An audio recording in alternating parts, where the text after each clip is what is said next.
Hola, buenas. Hoy os traigo al canal la revisión rápida del Tesla Model Y. En la descripción os voy a dejar la prueba en carretera y la revisión en profundidad. Es un coche que parte desde 64.000 euros el gran autonomía y 70.000 euros el performance. Lo único que cambia son las llantas, discos de freno, que son un poquito más potentes, la altura libre al suelo, baja un poquito la suspensión y un par de detalles, pero tampoco varía mucho más. La autonomía, un poquito más de 500 kilómetros para la gran autonomía y algo menos para la performance. No es mucha la diferencia, pero sí que hay que tener en cuenta, si queréis autonomía, pues el gran autonomía quizás sea una versión un poquito más interesante. Estas llantas le dan un poco más de autonomía, son feas, pero le dan un poquito más de autonomía al gran autonomía. Es un coche que viene tremendamente muy bien equipado, muy bien equipado ya de serie, lo tiene prácticamente todo, excepto la conducción autónoma y la conducción autónoma total, que la conducción autónoma total lo que hace es añadirnos un autopilot más complejo.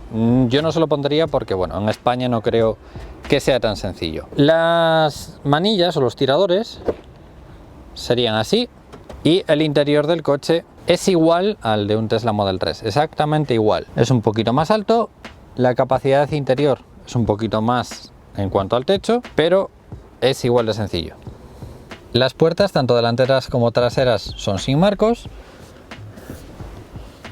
Todo sería en acolchado de la mitad hacia arriba y en plástico duro en la parte de abajo, pero es plástico duro con un tacto muy bueno. Elevalunas eléctricos, este sería el botón para abrir la puerta desde dentro, es decir, cuando está cerrada, pulsas. Esa línea sería la salida de aire que continúa por el acompañante.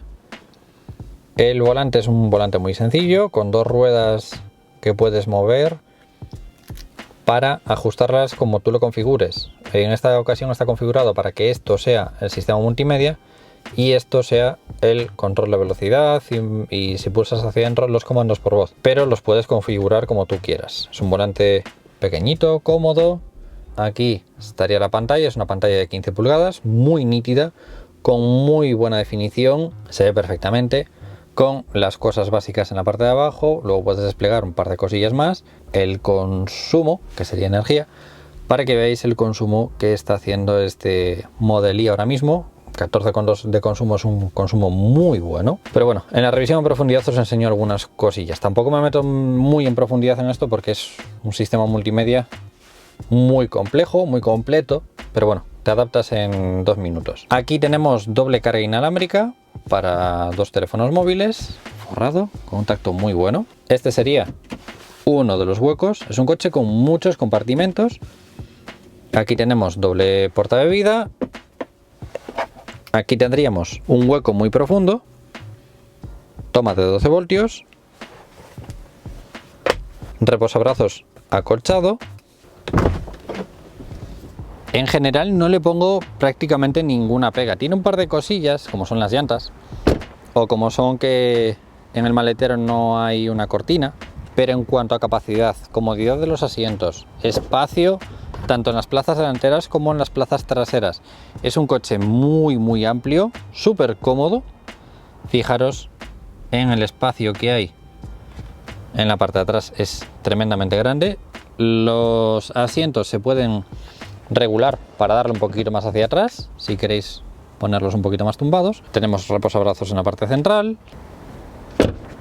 Los cristales traseros todos son oscurecidos siempre. Es al fin y al cabo un Tesla Model 3 pero un poquito más alto. Portón eléctrico y aquí tenemos mucha capacidad. Hay 2 huecos, este no tan grande, pero este es un hueco súper grande para poner algunas cosas, como son por ejemplo en este caso los cables, y como veis no tenemos una cortina que nos cubra el maletero. Los asientos los podemos abatir a través de estos botones. Veis, es que el plástico duro en general tiene un tacto suave. En colores no hay mucha variedad, cuestan 1.000 euros menos el blanco y el rojo. El blanco es de serie, es gratis, y el rojo cuesta 2.000 euros. Lo veo un pelín caro. La versión Performance tiene unas llantas un poquito más grandes. La versión normal, que sería la gran autonomía, tendría dos opciones, estas y otras 1 pulgada un poquito más grandes. Aquí tendríamos otro hueco más, como en la parte trasera, pero en la parte delantera. Esto sería un hueco pequeñito, pero sería otro hueco más para poder cargar con algunas cosas, incluso la compra igual va mejor aquí que en la parte trasera, porque al ser un poco más pequeño, igual es más cómodo y no se mueve tanto la compra. ¿Qué opináis? ¿Os gusta? ¿No os gusta? Yo creo que es un pelín caro, pero la verdad es que la conducción de este coche es muy buena, de verdad, muy buena.